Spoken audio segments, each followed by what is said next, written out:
Olá pessoal, muito bem-vindos à nossa aula de Geografia. Bom dia para o sétimo ano A, boa tarde para o sétimo ano B. Em nossa última aula, eu falei para vocês sobre a formação do povo brasileiro, o cruzamento do nativo, do índio, com o branco europeu e com o negro africano. Deu a formação do Brasil atual, um povo miscigenado. Gente, na aula de hoje, nós vamos trabalhar sobre movimentos migratórios, migração e emigração. Gente, entendam aqui migração como processo de deslocamento da população de um lugar para o outro e emigração como movimento de saída de pessoas de uma determinada área do espaço geográfico. Ou seja, o emigrante é aquele que sai de uma região para outra. Esse é aquele que se desloca, é o imigrante, tá ok? Ao longo da história e da geografia do Brasil, nós vamos ver que houveram em nosso país vários processos migratórios, principalmente até o século XX. Quando nós pegamos a formação do nosso território, gente, nós vamos observar que nos séculos XV e XVI, a Zona da Mata foi a região mais povoada por conta do ciclo do açúcar, a cana-de-açúcar. E isso tornou essa área, a Zona da Mata Nordestina, como um grande povoamento efetivo do Brasil, que no século seguinte começou com o processo de imigração. No século XVII, muitos impedidos da criação bovina tiveram que se deslocar da região açucareira, ou seja, saíram da Zona da Mata e foram para o agreste e o sertão nordestino para criar o gado. Então nós chamamos isso de processo migratório.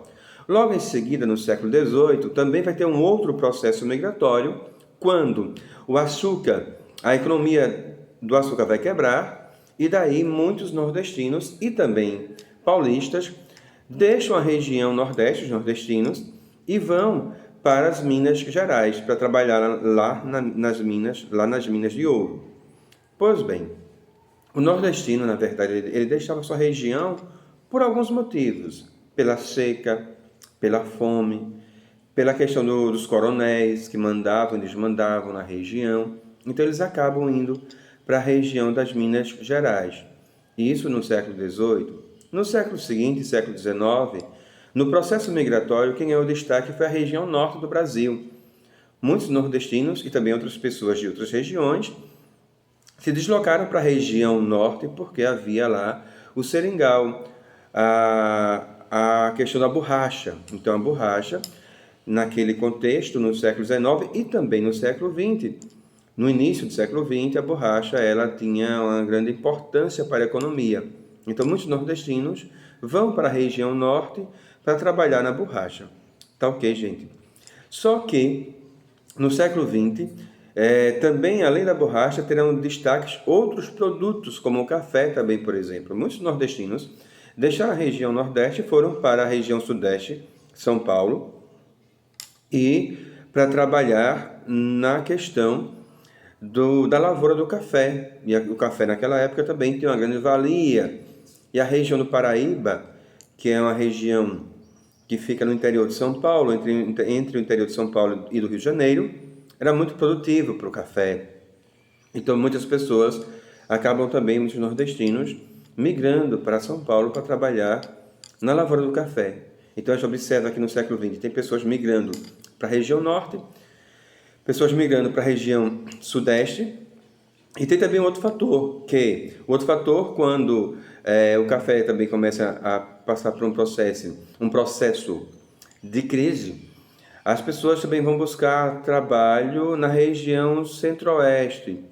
Nos anos de 1956 a 1960, houve a construção da capital do Brasil, de Brasília. Então, muitos nordestinos foram trabalhar na construção de Brasília.